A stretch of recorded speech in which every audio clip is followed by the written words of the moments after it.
আইফোনের নর্মালি দুইটা সমস্যা। এক হচ্ছে অনেক সময় ইম্পর্টেন্ট কাজ করার সময় স্ক্রিনে এরকমভাবে টাচ লাগে, দেখবেন স্ক্রিনটা কিন্তু অনেক সময় ছোটো হয়ে যায়। তো এইটা কিভাবে আপনারা সমাধান করবেন তো চলুন দেখাই।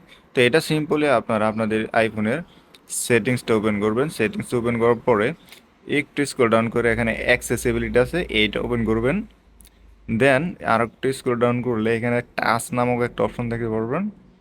তো এখান থেকে জাস্ট উপরে আপনাদের একটা অপশন দেখাবে রিসেবিলিটি, যেটা অন আছে এটা জাস্ট সিম্পল অফ করে দিবেন। আপনাদের এই সমস্যাটার কিন্তু সমাধান এখানে হয়ে যাবে। 2 নম্বর সমস্যা হচ্ছে যে এই ক্যামেরা বাটন ওয়ার্কিং করে না। এই যে আমি এখানে চাপতেছি বাট এই ক্যামেরাটা ওপেন হচ্ছে না, মানে লঞ্চ হচ্ছে না। তো এইটা কিভাবে ফিক্স করবেন তো চলুন দেখাই। এর জন্য আপনারা যে কাজটি করবেন, প্রথমে জাস্ট সিম্পলি সেটিংসে যাবেন। সেটিংসে যাওয়ার পরে তো এখান থেকে আপনারা ক্যামেরা অ্যাপসটা ওপেন করবেন। ওপেন করার পরে উপরে আপনারা দেখতে পারবেন এখানে ক্যামেরা কন্ট্রোল আছে।